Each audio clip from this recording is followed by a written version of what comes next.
Welcome back to the In the Lead show. My name is Jennifer Tsang, and this is episode number 16. For anybody who's listening, I just want to stop and do a quick pause and say thank you for listening. With the show, I've been able to reach over 15 different countries across the world. We've had many thousands of downloads already to the episodes through the first 15 that have been released. So just wanted to say a special thank you to anybody out there who's listening and who has taken anything away from this show or this podcast and what maybe that has brought to your life. If you're new to the show, I wanted to do a quick introduction. My name is Jennifer Tsang, and I'm an executive leadership coach. I'm certified through the ICF, and I'm really passionate about bringing leadership skills, true leadership skills, to everyday people. And what does that mean? To me, leadership means how well do you have the ability to regulate and manage and even govern yourself? Because I believe that at the core, leadership is about how we can impact ourselves first. I think we often think of people in leadership positions as managing other people, managing large organizations, managing large budgets, but you can't really do that effectively until you have practices in place to be able to manage yourself really, really well. You're not going to be able to extend that out to others until you can first extend that to yourself. So I'm a big believer in how can we make a bigger impact on ourselves and discover more and understand more about ourselves so that we can be better leaders in whatever capacity that means, whether we're a parent or a teacher or an executive at a large company, or, maybe we work in a fast food restaurant. I mean, wherever it is, you can be a really great, effective leader. It just is a matter of how do you manage and govern yourself and regulate your own emotions and create space so that you can make better choices that are more aligned with the type of person that you want to be. I don't know if you were able to catch the last episode. I believe it was episode number 14 with my therapist, Susan Aiken, but we had a really great discussion around just that. Like, how do you start identifying and understanding yourself and understanding what your own internal system and way of thinking looks like? And can you connect with that? And can you develop that deeper understanding and some of that compassion and that friendlier way of being towards all of these different parts of yourself to be a better leader, to be a better partner, to be a better just human being? And again, whatever you're aligned to, whatever your compass tells you, whatever your purpose is in this world, how can you have a better understanding of yourself so that then you can see those things? You can start to hear the difference in the conversations that you have with people. You can start taking more pauses intentionally before just reacting and before just getting swept away into being triggered. So with this podcast, I hope to give you different perspectives and different tools that you can take away and use in your everyday life to help you become the leader that you've always wanted to be. Now, in today's episode, I want to talk about legacy leadership, and I'm aligning this conversation today with a topic that we're going to have on Leaders Chat, which is on Twitter. It's a conversation that I co-facilitate every Wednesday at 5 o'clock Pacific. So if you go to Twitter and you type in hashtag Leaders Chat, you'll find the conversation, and definitely encourage anybody who's listening to join in on the conversation. But this week we want to talk about legacy leadership, and I was hoping to use the podcast to kind of give you a little bit of a double click into the conversation, because you can only fit so many words, right, on a 200 character tweet or whatever it is. So I wanted to do a little bit of a deep dive into what does legacy leadership mean to me, and what are some of the questions that we're going to be asking the folks on Wednesday. This will come out the day after, but it will give you a good kind of insight into what the conversations are typically like every Wednesday. So if you're interested in joining, again, go to Twitter and type in the hashtag Leaders Chat, and you can see the conversation for yourself. Lastly, if you want to connect with me, if you are interested in coaching Or if you want to have a conversation, if you want to be a part of this podcast, you can reach out to me through my website, coachwithinsight.com. And you can connect with me there. You can also find me on LinkedIn, Twitter, all the social media places. But you could probably get to it from there, from my website. Also, I post all of these recordings on YouTube as well. So you can check out my YouTube channel, In the Lead, and we can connect there as well. So welcome to the show.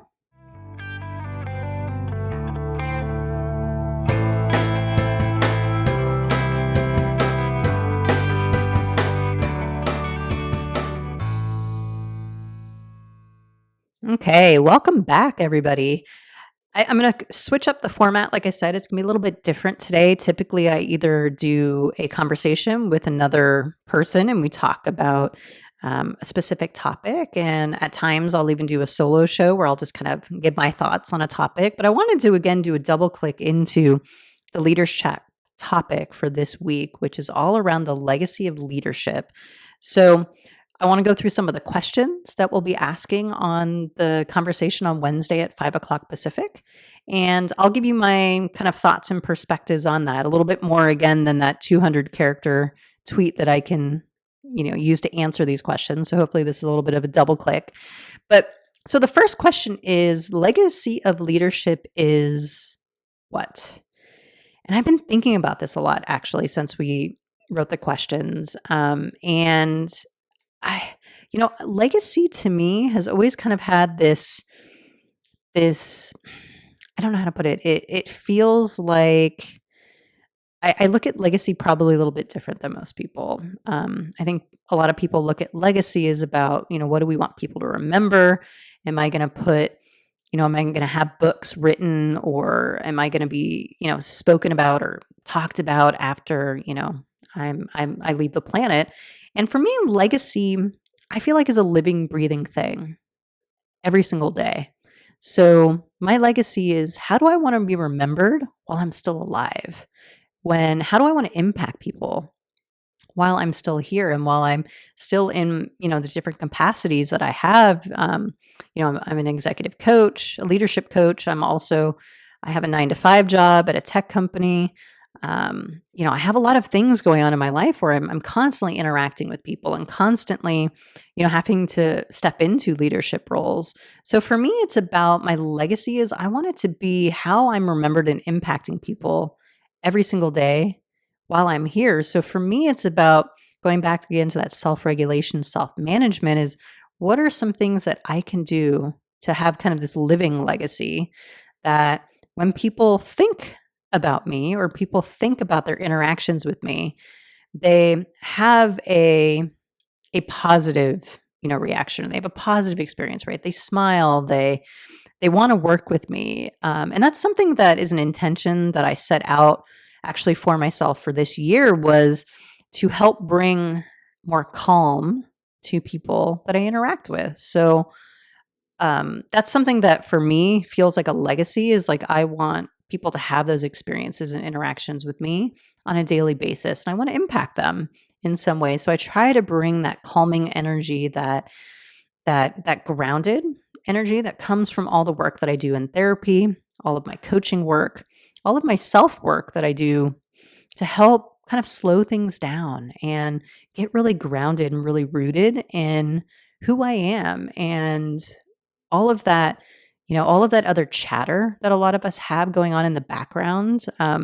I've really worked a lot through therapy to really quiet that. So it feels a lot calmer and it feels a lot more like that presence that I know a lot of people, especially executives and especially people in leadership positions, strive for, is how do I bring that calming presence?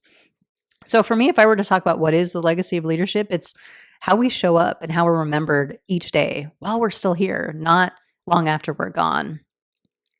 The second question is, we are inspired by leaders in personal and professional lives. Please share an example from the legacy of your most favorite leader. And this is tough because I have come across many great leaders in my life. And I think, ironically, the legacy that leaders that have impacted me in my life, that have left with me, is that even in difficult situations, they are able to maintain that presence, and they are able to be that be that captain when the winds are blowing and you're out at sea and the sails are just flapping and you have no idea where you're going. You can't see. Are they that light? Are they that calming presence in the middle of that storm?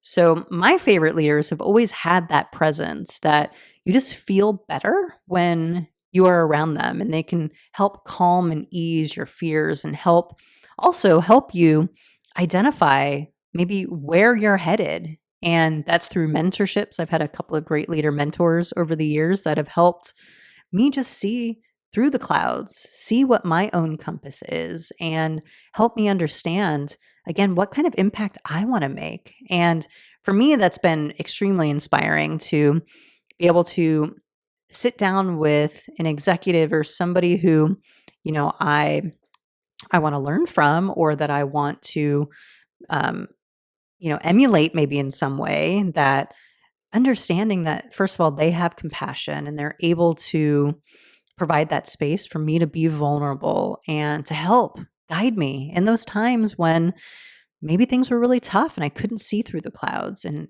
maybe giving trust and giving me that confidence that I need to continue to kind of keep seeking, or to kind of continue to push forward, or reflect internally and do some really hard work. I would say one of my greatest examples of a legacy that a leader has left me is actually my therapist. I mean, she has really been there for me, and helped hold that space for many years as I've just been trying to develop my own sense of self, and as I've tried to cultivate that belonging and healing a lot of that internal trauma that I have.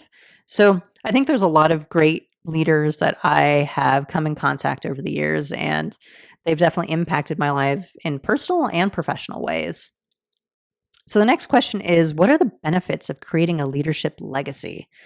And going back to how I framed this earlier with the first question, is, to me, legacy is, how am I impacting people on a daily basis? Am I making their lives better?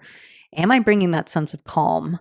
So the benefits of that are, I can make an impact while I'm still here. I'm not trying to, create this legacy for myself that after I'm dead, that people will remember me. I want them to remember me now, and I want them to have that impact now. And I want to do whatever I can to bring some of that calm and some of that healing energy to people, so that my legacy can, again, be more like that living legacy, and not, so worried about, like, how long is that legacy going to live? I'm a strong believer in the ripple effect. So I feel like the more we can start to impact one another, that will start to ripple out. And that impact that you had on that one person might multiply to 50, 100, 1,000. You will never know. And this is where my rub comes with legacy, is I believe you will really, truly never know your impact, your legacy, because there's no way to know exactly who you're impacting. I know that there have been many people in my life who I've never maybe told, but who have had an impact on me, and they never knew, like, what legacy they were leaving with me. They never knew what impact they truly had on me. But that's kind of the beauty and the gift, I think, in legacy, is that we can create that, and having more of this servant mindset, and not driven by ego, not, I need to write 1,000 books, and I need to have my name up on plaques, and I need to get to this title and have all this control. It's more about, how can I impact people on a daily basis, and knowing full well that I will never fully understand the true impact of my legacy, and that's okay. The next question is, please share a few tips on how we can transform our leadership legacy. Well, I think, by starting, for starters, if you haven't, put the dots together yet, I'm saying you focus on just the impact that you can make on a daily basis. Don't think about 20, 30 years from now. Don't think about after I'm gone. A lot of that to me feels more ego driven, or there's some part in there that wants some kind of recognition. In my therapy work, if I have a part like that coming up that wants that recognition, or it has that grasping energy. In Buddhism, they call that a lot, that grasping energy of, I need to have this thing, and I need to make sure that my name is on this, book, or this wall, or this building. I would turn towards that and ask myself, what is it that I'm looking for? What am I missing? What do I need to be healed? So ways that we can transform our leadership legacy is develop a curiosity practice with yourself and start paying attention and noticing if you have those really strong urges to want to, have a certain title or have this certain thing. That might be an opportunity for some healing work that you can do internally. So I tips I would give people is really stop and start developing that practice so that you can start understanding a little bit more and a little bit deeper what's going on for you internally and because a lot of times for me, that grasping I've noticed and that desire of, in 30 years, I want to have this, I want to be like Brene Brown, let's say.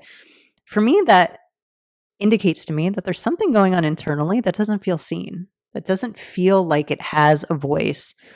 So how can I give myself more of that voice? I feel like for me, what's worked a lot with therapy is just turning towards it and just, again, being really present with it, even if a lot of times it's a really painful feeling or it's, an exiled trauma that I have that I've kind of tried to put up walls around so that I didn't want to kind of face it, turn towards it and start developing that practice. For me, that has been a really big game changer as far as, how I view my own life and how I've been able to transform the way I look at legacy. So list some of the key distractions in our leadership journey.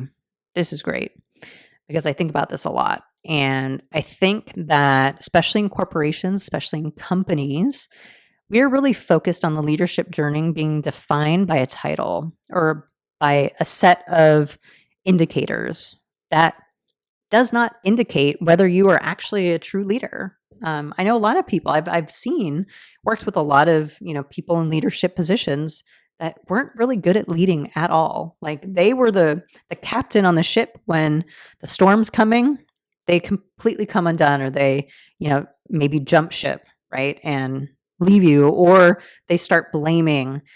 They start reacting and getting really upset. All of those little moments are an opportunity for you as a leader to turn towards yourself and say, hey, how am I showing up? What's coming up for me? What can I do differently? So I think there's a lot of distractions. People get distracted with money. People get distracted with title and just wanting to have, I think at the root of it, what I see is like people want to have an impact. I think people genuinely want to impact people's lives. I think sometimes it can get hijacked and a little distorted when we allow that impact or that desire to come from more of that trauma wounded place versus the place of service of how, again, can I impact people on a daily basis and how am I showing up? How am I impacting people? How do I want people to leave me? That legacy ends the minute that conversation is done or that role is finished and you move on to, your next role. That legacy is constantly being defined and we don't need to wait until there's some pinnacle or some, milestone that we hit. It's something that we can do every single day. So I think a lot of the distractions, to be perfectly honest, comes from within and just our lack of desire to want to really understand ourselves and do the hard work. It's actually one of the reasons why I've, decided to become a coach and love working with people, because for me, it's all about helping people identify those trailheads, helping people identify those things that come up and that are maybe holding us back or maybe are getting in the way and keeping us stuck. All of those things are distractions and come up a lot for us. And as you start to quiet the noise and as you start to discover those trailheads, you'll see how we might be putting up roadblocks in front of ourselves. And we might be doing a lot of these things ourselves, but we might be perceiving it as, some other external influence. So I think there's distractions all around. And I think if we can shift from being so focused on either a pinnacle or some kind of milestone or title or money or control, how can we start to kind of drop in a little bit more and learn ways that we can govern and manage ourselves better?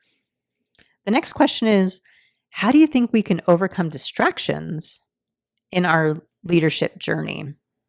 So as I was just kind of walking through, I think that I answered it with the previous question, but develop a ritual and practice for yourself of, first of all, reflecting. Second of all, being curious.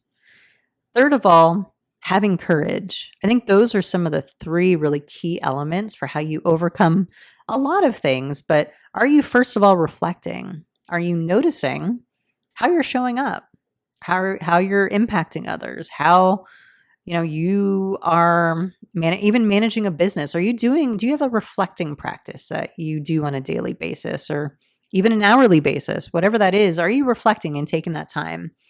And are you being curious with yourself? Do you have a way that you can bring this friendly curiosity to yourself that allows you to explore, to help navigate the feelings and the things and the triggers that come up for you? And by doing those things, I've noticed that this third one kind of falls into place. It builds that courage to say, okay, this is coming up. I just had a reaction. I noticed that I, yelled, or I got really upset, or I wanted to close up and avoid and kind of run away. I noticed this thing about myself. And I could ask myself, go back to curiosity and say, is that how I want to show up? Is that how I want to really be present in this conversation or this conflict?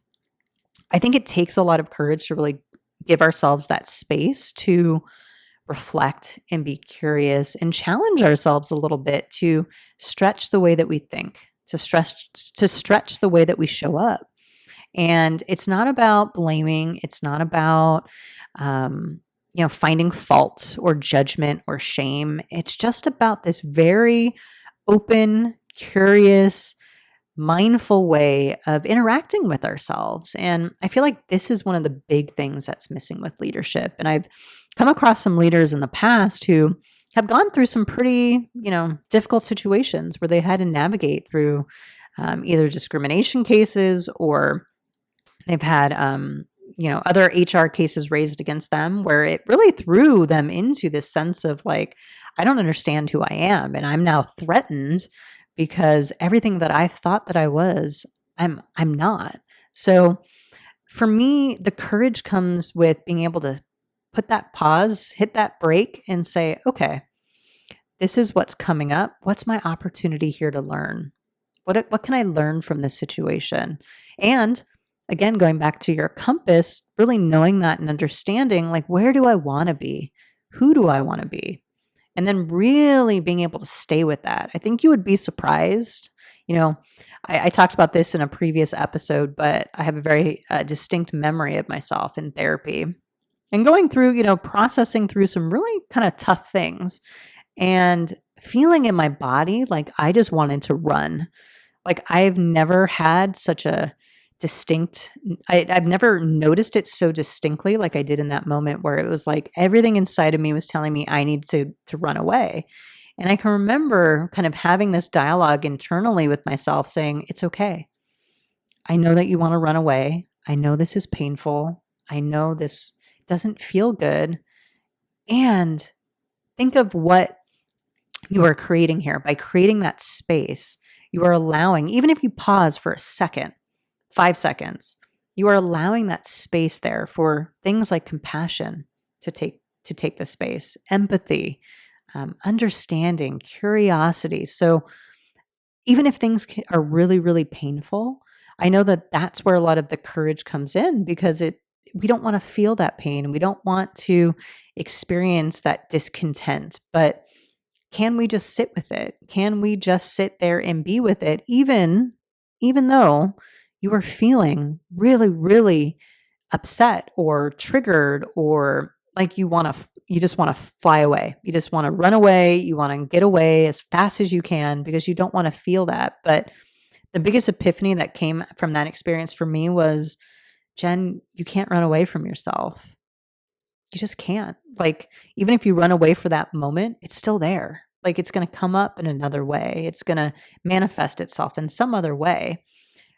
The choice is, do I run away or do I stay? And if I stay, I give myself the opportunity to have that healing, to create that space. If I run away, I'm really just almost hitting like a pause, saying, okay, we'll be back to that. And sometimes, you know what? Anybody who's listening, that's okay too. Like, it's not about being perfect all the time. It's not about, blaming yourself or blaming others or wanting to be this perfect version of yourself. It's just about earlier when I said this new friendlier relationship with yourself, that's what it feels like. It's not this like, well, darn it, Jen, you should have stayed.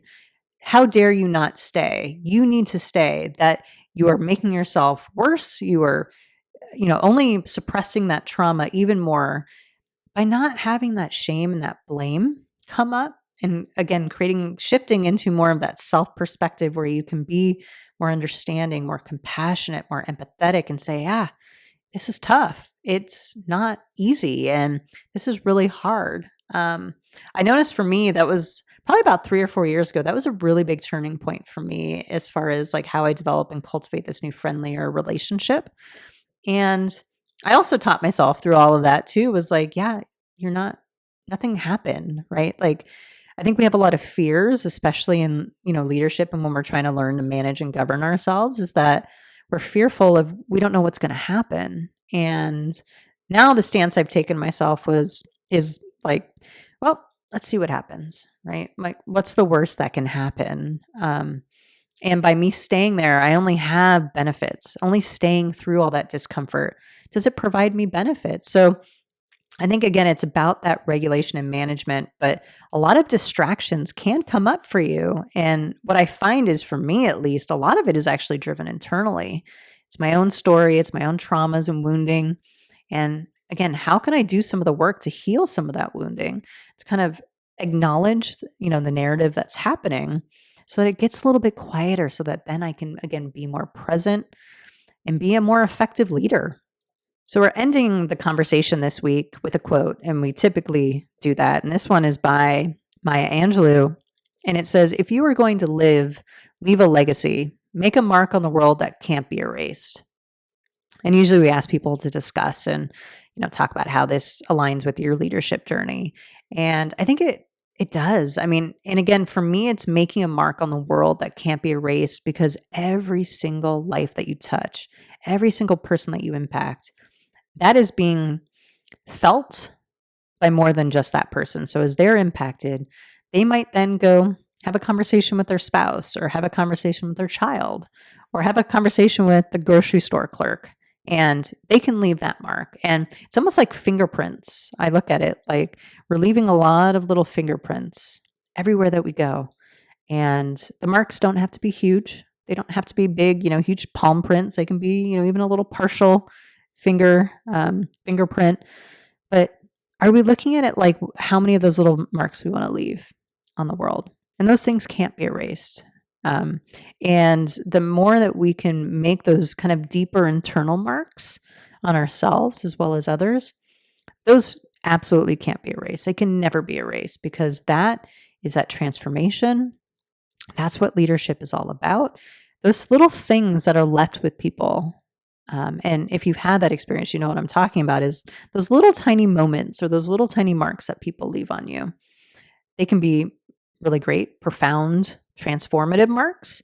They can also be, painful marks, right? And they're all, for me, like little indicators that go, yes. Either it's a positive, something that I perceive as positive, let's say. I go, wow, that really impacted me, and I want to maybe be like that. Or, oh, wow, that really inspired me, so I want to do something with that. Or if you went through something that you maybe experience as painful, that can also be a learning. You can say, that happened to me, and I learned through that experience that I want to treat people different, and that compassion and empathy is really, really important to me. So I'm going to use that as an indicator for me for how I want to treat people going forward. There's all kinds of ways that we can leave a legacy and our mark on the world today in everything that we do. Don't wait until you've reached, again, your retirement, or reached, you've crossed over to the other side, or whatever, you're no longer here. Leave that mark everywhere that you go, in everything that you do, here, now, today. And I guarantee you that will make you a much better leader, and it'll leave the legacy that I think you're intending to leave. All right. Well, that's all I got for this week. I hope you guys enjoyed this, different format, trying to mix it up a little bit, but it was a lot of fun kind of talking through and kind of really doing a double click on the legacy of leadership and what that means to me. If you want to follow the conversation, like I mentioned in the beginning, go to Twitter every Wednesday at 5 o'clock Pacific and type in hashtag leaders chat. And I'll leave links and everything in the show notes as well for you to be able to get to it as well. But join the conversation. Come join our community of people, talk about, leadership and what leadership means to you and how leadership has impacted you. We love to learn from, all types of people in all industries, and everybody's welcome. So we look forward to seeing you there. And again, if you like this conversation, if you want to connect with me, you can reach me at www.coachwithinsight.com. And I'll see you next week.